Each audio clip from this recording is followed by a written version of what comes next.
Hi friends, R4iലേക്ക് എല്ലാവർക്കും സ്വാഗതം. നിഫ്റ്റിയുടെ ഒരു പ്രധാനപ്പെട്ട ഒരു സൈക്കോളജിക്കൽ ലെവലായിട്ടുള്ള 25,000 എന്ന ഒരു ലെവല്, അതിനു മുകളിൽ ഒരാഴ്ചയ്ക്ക് ശേഷം വീണ്ടും നിഫ്റ്റി ക്ലോസ് ചെയ്തിരിക്കുകയാണ്. അപ്പോൾ ഇന്ന് മോർണിംഗ് സെഷനിൽ 24,900 എന്നുള്ള ലെവലിൽ ഓപ്പൺ ചെയ്ത നിഫ്റ്റി അതിന് താഴോട്ടേക്ക് പോകാതെ ആ 24,900 മുകളിൽ തന്നെ അതിൻ്റെ ആ ഒരു ബുള്ളിഷ്നെസ് നിലനിർത്തിക്കൊണ്ട് ഒരു സ്റ്റഡി ആയിട്ടുള്ള ഒരു പെർഫോമൻസ് ആണ് നമുക്ക് നിഫ്റ്റിയിൽ കാണാൻ കഴിയുക. ഇപ്പോൾ ഗ്ലോബൽ ക്യൂസിലുണ്ടായ ചെറിയ മാറ്റങ്ങളും അതുകൂടാതെ നമ്മുടെ ഡൊമസ്റ്റിക് എക്കണോമിയുമായി ബന്ധപ്പെട്ട് വന്ന ചില റിപ്പോർട്ടുകളും അതൊക്കെ ഇന്നത്തെ മാർക്കറ്റിനെ സ്വാധീനിച്ചു എന്ന് വേണം കരുതാൻ. നമുക്കറിയാം, കഴിഞ്ഞ ദിവസം ഈ ട്രംപിൻ്റെ ഒരു പുതിയ അനൗൺസ്മെൻ്റ് ഉണ്ടായിരുന്നു. അതായത് യൂറോപ്യൻ യൂണിയന് അവർ 50% താരിഫ് ഏർപ്പെടുത്തുവാനുള്ള ആ ഒരു നീക്കം ജൂൺ 1 തീയതി മുതൽ ആരംഭിക്കുമെന്നായിരുന്നു ആ ഒരു അനൗൺസ്മെൻറ്റ്.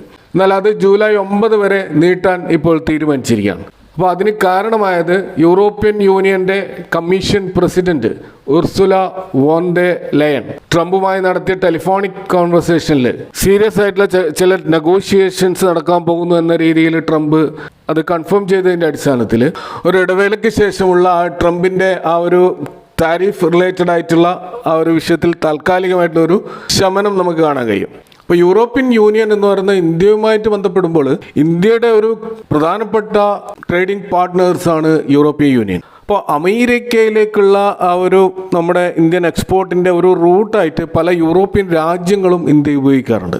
അപ്പോൾ അതുകൊണ്ട് തന്നെ യൂറോപ്യൻ യൂണിയനിൽ വലിയ താരിഫ് വരുന്നത് ഇന്ത്യയെ സംബന്ധിച്ചിടത്തോളം വലിയൊരു വെല്ലുവിളിയായിരുന്നു. ഇപ്പോൾ അതിൽ ആ താരിഫ് റിലേറ്റഡ് ആയിട്ട് ട്രംപ് പറഞ്ഞ കാര്യങ്ങൾ ഡിലേ ചെയ്യാനുള്ള ആ ഒരു തീരുമാനം തീർച്ചയായിട്ടും ഇന്ത്യൻ മാർക്കറ്റിനും ആശ്വാസകരമായിട്ടുള്ള ഒരു കാര്യമാണ്. അപ്പോൾ ഈ ഒരു ഗ്ലോബൽ ക്യൂവിൻ്റെ അടിസ്ഥാനത്തിൽ ഡൗ ജോൺസിലും അതുപോലെ നാസ്ഡാക്കിലും S&P 500ലും ഇങ്ങനെ അമേരിക്കയിലെ ലീഡിംഗ് ആയിട്ടുള്ള എല്ലാ ഇൻഡെക്സുകളിലും അതിൻ്റെ ഫ്യൂച്ചേഴ്സിൽ ഇപ്പോൾ ഒരു പോസിറ്റീവ് നോട്ടിൽ അതൊക്കെ ട്രേഡ് ചെയ്യുന്നതായിട്ട് നമുക്ക് കാണാൻ പറ്റും. 1% അപ്സൈഡ് മൂവ് ഈ ഇൻഡെക്സുകളിലൊക്കെ ഉണ്ടായിട്ടുണ്ട്. അപ്പോൾ അമേരിക്കയിൽ അതൊരു പോസിറ്റീവ് ന്യൂസായിട്ട് സ്വീകരിക്കപ്പെട്ടിരിക്കുകയാണ്.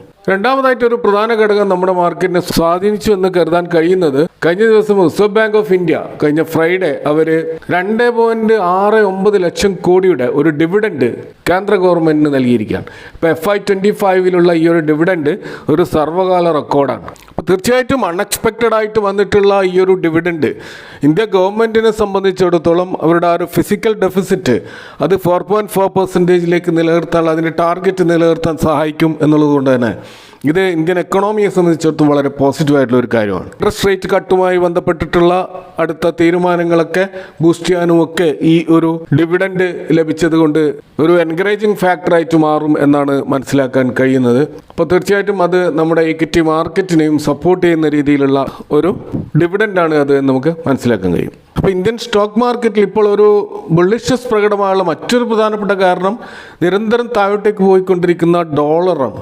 ഡോളറിൻ്റെ ആ ഒരു ഇൻഡെക്സ് അതിൻ്റെ വീക്ക്നെസ് ഇപ്പോഴും തുടരുകയാണ്. അത് അതിൻ്റെ 52 വീക്ക് ലോയിലേക്ക് അതിനോട് അടുത്ത് പോകുന്നതായിട്ട് നമുക്ക് ഇന്ന് കാണാൻ കഴിയും. ഇന്നത്തെ ആ ഒരു റേഞ്ചിൽ അത് 98 ലെവൽ വരെ എത്തിയിരുന്നു. 97 52 വീക്ക് ലോ. അതുകൂടാതെ ഇന്ത്യൻ റുപ്പിയിലും ചെറിയ മാറ്റങ്ങൾ നമുക്ക് കാണാൻ കഴിയും. ഇന്ത്യൻ റുപ്പി കൂടുതൽ ശക്തിപ്പെടുന്നതായിട്ട് നമുക്ക് കാണാൻ കഴിയും. ഇന്ന് അത് 84 ലെവലിലേക്ക് താഴ്ന്നതായിട്ട് നമുക്ക് ഒരു ഘട്ടത്തിൽ കാണാൻ കഴിഞ്ഞിട്ടുണ്ട്. അപ്പോൾ സ്വാഭാവികമായിട്ടും ഇങ്ങനെ ഡോളർ വീക്ക് ആവുകയും ഇന്ത്യൻ റുപ്പി കുറച്ച് സ്ട്രെങ്ത് നേടുകയും അതേപോലെ ഫോറിൻ ഫണ്ട് ഫ്ലോ അത് ഇന്ത്യയിലേക്ക് കൂടുതൽ വരാനുള്ള സാധ്യതകളുമാണ് ഇവിടെ ഉരുത്തിരിഞ്ഞ് വന്നിരിക്കുന്നത്. അപ്പോൾ ഇന്ത്യ പോലുള്ള എമേർജിംഗ് മാർക്കറ്റിലേക്ക് അമേരിക്കയിലുള്ള അല്ലെങ്കിൽ ഗ്ലോബലായിട്ടുള്ള ഫണ്ടുകൾ ഒഴുകാനുള്ള ഒരു സാധ്യത ഇതിലൂടെ വന്നതാണ് മൊത്തത്തിൽ ഇപ്പോൾ ഒരു പോസിറ്റിവിറ്റി നമുക്ക് കാണാൻ കഴിയുന്നത്. ഇതുകൂടാതെ മറ്റൊരു പ്രധാനപ്പെട്ട ഒരു റിപ്പോർട്ട് ഇന്നലെ നമുക്ക് കാണാൻ കഴിഞ്ഞത് നീതി ആയോഗിൻ്റെ റിപ്പോർട്ടാണ്. അതായത് ഇന്ത്യ 4th ലാർജസ്റ്റ് എക്കണോമി ആയിട്ട് ഓൾറെഡി വന്നു കഴിഞ്ഞു എന്നുള്ളതാണ്. ഇപ്പോൾ കഴിഞ്ഞ മാസം അവസാനം ഇത് ഓൾറെഡി IMF പ്രെഡിക്റ്റ് ചെയ്ത കാര്യമാണ്. IMFൻ്റെ പ്രൊജക്ഷൻ അനുസരിച്ചിട്ട് ഇന്ത്യയുടെ GDP $4,187 ബില്യൺ ആയിരിക്കുമെന്നാണ് 2025 FIയിൽ അവരുടെ പ്രൊജക്ഷൻ. അത് ജപ്പാന്റെ $4,186 ബില്യൺ മറികടക്കാനാണ് സാധ്യത എന്ന് ആ GDP ഗ്രോത്തിൻ്റെ അടിസ്ഥാനത്തിൽ അവർ പ്രെഡിക്റ്റ് ചെയ്തിരുന്നു. അപ്പോൾ അതാണ് ഇപ്പോൾ നീതി ആയോഗ് അത് കൺഫേം ചെയ്തിരിക്കുന്നത്. അപ്പോൾ തീർച്ചയായും ഇന്ത്യയുടെ GDP ഗ്രോത്ത് നല്ല രീതിയിൽ മുന്നോട്ട് പോവുകയാണെങ്കിൽ 3rd ലാർജസ്റ്റ് എക്കണോമി ആയിട്ട് ഇന്ത്യ ജർമ്മനിയെ മറികടക്കാനുള്ള സാധ്യതയും നമുക്ക് തള്ളിക്കളയാവില്ല. അപ്പോൾ ഇത്തരത്തിലുള്ള ഒരു ന്യൂസ് തീർച്ചയായിട്ടും മാർക്കറ്റിൽ ഒരു പോസിറ്റിവിറ്റി ക്രിയേറ്റ് ചെയ്തിട്ടുണ്ട്.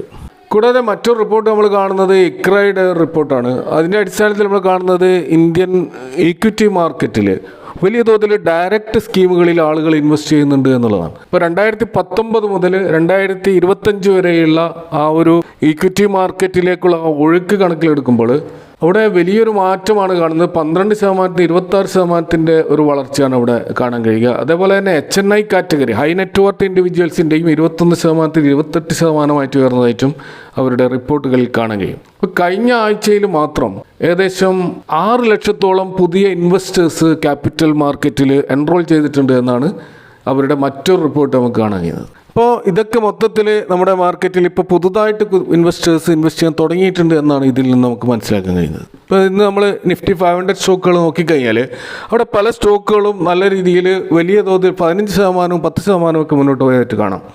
അപ്പോൾ ഇവിടെ ഒരു ട്രെൻഡ് നമുക്ക് കാണാൻ കഴിയുന്നത് നല്ല Q4 റിസൾട്ട് വന്നിട്ടുള്ള സ്റ്റോക്കുകൾ തിരഞ്ഞുപിടിച്ച് ഇൻവെസ്റ്റേഴ്സ് ഇൻവെസ്റ്റ് ചെയ്യുന്നുണ്ട് എന്നാണ് അതിൽ നിന്ന് മനസ്സിലാക്കാൻ കഴിയുന്നത്. അപ്പോൾ അതിൻ്റെ എക്സാമ്പിളാണ് ഇന്ന് ഏറ്റവും അധികം മുന്നോട്ട് പോയിട്ടുള്ള ഒരു സ്റ്റോക്ക് BEML ആണ്. ഇവർ heavy earth moving equipment manufacturing ചെയ്യുന്ന കമ്പനിയാണ്. കൺസ്ട്രക്ഷൻ ഇൻഡസ്ട്രിയിലും മൈനിങ്ങിലും വെഹിക്കിൾ നിർമ്മാണ മേഖലയിലും ഡിഫൻസ് സെഗ്മെൻറ്റിലും അതുപോലെ റെയിൽവേ കോച്ച് നിർമ്മാണത്തിലൊക്കെ പ്രസൻസ് ഉള്ള ഒരു കമ്പനിയാണ് BEML. അപ്പോൾ BEMLൻ്റെ ഇന്നത്തെ 15% ഒരു അപ്സൈഡ് മൂവിൽ അത് ക്ലോസ് ചെയ്ത് അത് കാരണം ഡിഫൻസ് ഇൻഡെക്സിലും പാർട്ടായിട്ടുള്ള BEML ആ ഇൻഡെക്സിനെ ഉയർത്താനും അത് സഹായിച്ചിട്ടുണ്ട്. അവിടെ 1% കൂടുതലുള്ള ഒരു അപ്സൈഡ് മൂവ് ഡിഫൻസ് ഇന്ത്യ ഇൻഡെക്സിൽ നമുക്ക് കാണാൻ പറ്റും. ഇപ്പോൾ BEMLുമായിട്ട് ബന്ധപ്പെട്ടുള്ള അതിൻ്റെ റിസൾട്ട് വന്നിരുന്നു. ആ റിസൾട്ട് നമ്മൾ പരിശോധിച്ചാൽ ക്വാർട്ടർ ഓൺ ക്വാർട്ടർ 1078% ഒരു വമ്പിച്ച ഒരു പ്രോഫിറ്റ് ജമ്പ് ഈ സ്റ്റോക്കിൽ ഉണ്ടായിട്ടുണ്ട്. ഇതാണ് ഈ സ്റ്റോക്കിൽ ഇപ്പോൾ വമ്പിച്ച ഒരു അപ്സൈഡ് മൂവ് ഉണ്ടാകാനുള്ള ഒരു കാരണം.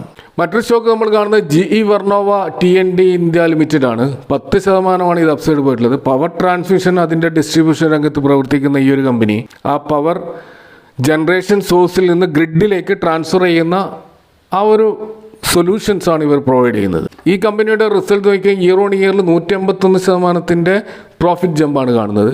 അതുപോലെ ക്വാർട്ടർ ഓൺ ക്വാർട്ടറിൽ 30% പ്രോഫിറ്റ് ജമ്പും ഈ സ്റ്റോക്കിൽ കാണാൻ കഴിയും. മറ്റൊരു സ്റ്റോക്ക് നമ്മൾ കാണുന്നത് എംക്യൂർ ഫാർമസ്യൂട്ടിക്കൽസ് ആണ്. അതിൽ നിന്ന് 10% അപ്സൈഡ് പോയിട്ടുണ്ട്. ഫാർമസ്യൂട്ടിക്കൽ പ്രൊഡക്ട്സ് ഗ്ലോബലായിട്ട് എക്സ്പോർട്ട് ചെയ്യുന്ന ഒരു കമ്പനിയാണ്. അതിൻ്റെ ഇയർ ഓൺ ഇയർ പ്രോഫിറ്റിൽ 69% ഒരു വർധനമാണ് കാണുന്നത്. ക്വാർട്ടർ ഓൺ ക്വാർട്ടറിൽ 26% പ്രോഫിറ്റ് വർധനവും ഈ സ്റ്റോക്ക് രേഖപ്പെടുത്തിയായിട്ട് കാണാം. മറ്റൊരു സ്റ്റോക്ക് നമ്മൾ കാണുന്നത് ഫിനോലെക്സ് ഇൻഡസ്ട്രീസ് ആണ്. 7% ഇതിന്ന് അപ്സൈഡ് പോയത്.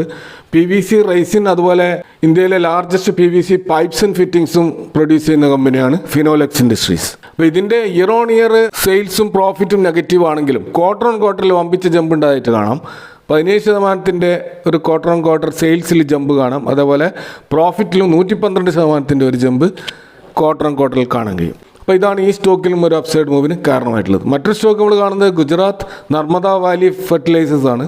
ഫെർട്ടിലൈസേഴ്സ് ആൻഡ് കെമിക്കൽ സെഗ്മെൻറ്റിലെ ഈ ഒരു കമ്പനിയിൽ നിന്ന് 6.45% അപ്സൈഡ് പോയതായിട്ട് കാണാം. ഇതിൻ്റെ ഇയർ ഓൺ ഇയർ പ്രോഫിറ്റിൽ 62% വർധനവും ക്വാർട്ടർ ഓൺ ക്വാർട്ടർ പ്രോഫിറ്റിൽ 29% വർധനവും ഉണ്ടായതായിട്ട് കാണുന്നു. അതാണ് ഈ സ്റ്റോക്കിൻ്റെ മൂവിന് കാരണമായിട്ടുള്ളത്. മറ്റൊരു സ്റ്റോക്ക് നമ്മൾ കാണുന്നത് IFCI ആണ്. ഇന്ന് 5.68% അപ്സൈഡ് പോയ സ്റ്റോക്കാണിത്. ഇൻഡസ്ട്രിയൽ സെക്ടറിൽ ലോങ് ടേം ഫൈനാൻസ് നൽകുന്ന ഒരു PSU മേഖലയിലെ ഒരു നോൺ ബാങ്കിങ് ഫൈനാൻസ് കമ്പനിയാണ്.